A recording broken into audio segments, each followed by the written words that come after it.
তো hello guys, welcome back to my channel. আমি টিঙ্কু চলে এসেছি তোমাদের সামনে আরেকটি নতুন ভিডিও নিয়ে। তো আজকে আমি তোমাদের সাথে যে ভিডিওটি শেয়ার করব সেটা হলো একটি স্কিন কেয়ার। তো আজকে আমি তোমাদের সাথে শেয়ার করব কিছু হোমমেড জিনিস দিয়ে একটি ফেস প্যাক। তো এই ফেস প্যাকটি দুর্দান্ত, মানে অসাধারণ একটি ফেস প্যাক। আর যেসব জিনিস আমি এখানে ব্যবহার করবো সেগুলো তো তোমরা হামেশাই তোমাদের হাতের কাছে পেয়ে যাবে। তো এখানে আমি কি কি জিনিস ব্যবহার করছি সেগুলো একবার বলে দিই। আমি এখানে ব্যবহার করছি একটু হলুদের গুঁড়ো, বেসন, টক দই আর হচ্ছে মধু। তো এইগুলো আমি এখানে ব্যবহার করছি, আর এগুলো আশা করি মানে সবাই খুব সহজেই তোমরা তোমাদের হাতের কাছে পেয়ে যাবে। তো তোমরা দেখতে থাকো ভিডিওটা। আর যদি আমার ভিডিও তোমাদের ভালো লেগে থাকে তাহলে লাইক, কমেন্ট, শেয়ার করতে একদম ভুলবে না। আর আমার চ্যানেলটিকে অবশ্যই সাবস্ক্রাইব করে দেবে। তো চলো বেশি দেরি না করে শুরু করা যাক ভিডিওটা, আর তোমরা দেখতে থাকো।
তো তোমরা দেখতেই পাচ্ছ আমি চলে এসেছি, ফেসটা ক্লিন করে চলে এসেছি। তো চলো এবার ফেস প্যাকটা অ্যাপ্লাই করা যাক।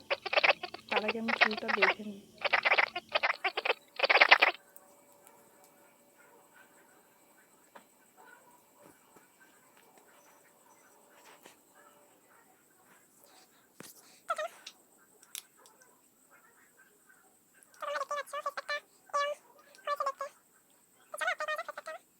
আর হ্যাঁ, ফেস প্যাক অ্যাপ্লাই করার আগে বলে দিই যে ফেস প্যাক অ্যাপ্লাই করার আগে অবশ্যই তোমাদের মুখটা ভালো করে ফেস ওয়াশ দিয়ে, যে কোনো ফেস ওয়াশ, যে ফেস ওয়াশ তোমরা ইউজ করো সেই ফেস ওয়াশ দিয়ে অবশ্যই তোমাদের ফেসটা ভালো করে ক্লিন করে নেবে, যাতে কোনো ময়লা মুখের ভেতরে না থেকে যায়।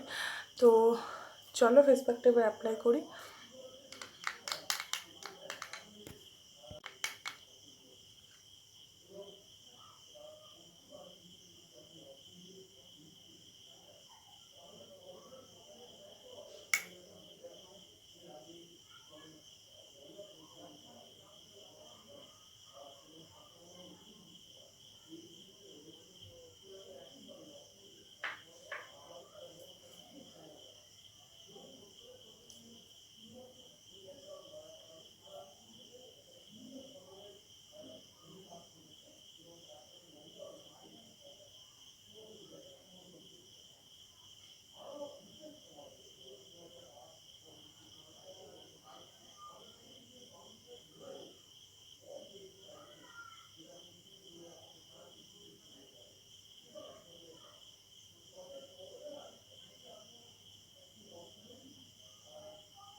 তো ফেস প্যাকটা রাখতে হবে 15 থেকে 20 মিনিট। আর 15 থেকে 20 মিনিট পরে যখন ফেস প্যাকটা শুকিয়ে যাবে তখন আমরা প্লেন ওয়াটার দিয়ে ফেস প্যাকটা ধুয়ে ফেলবো।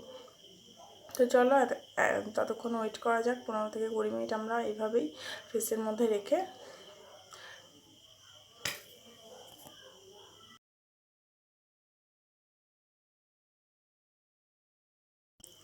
তো আমি এবার ফেস প্যাকটা ধুয়ে আসবো। 15 মিনিট আমার কমপ্লিট হয়নি, কারণ আমার হাতে টাইম একটু শর্ট, তো তার জন্য আমি তাড়াতাড়ি করে ধুয়ে নিচ্ছি। কিন্তু তোমরা কিন্তু অবশ্যই 15 মিনিটস রেখে দেবে, বেটার রেজাল্ট। তোমরা 15 মিনিট যদি তুমি ফেস প্যাকটা রেখে দাও তো রেজাল্টটা আরও ভালো পাবে। তো যার জন্য তোমরা 15 মিনিট কিন্তু অবশ্যই রেখে দেবে। আর আমার হাতে যেহেতু এখন টাইম শর্ট, তো চলো মুখটা ধুয়ে এসে তোমাদের সাথে আবার দেখা করছি। তো দেখতেই পাচ্ছ মুখ ধুয়ে আমি চলে এসেছি। আর অবশ্যই জানিও, তোমরা ইউজ করে জানিও যে কেমন লাগলো।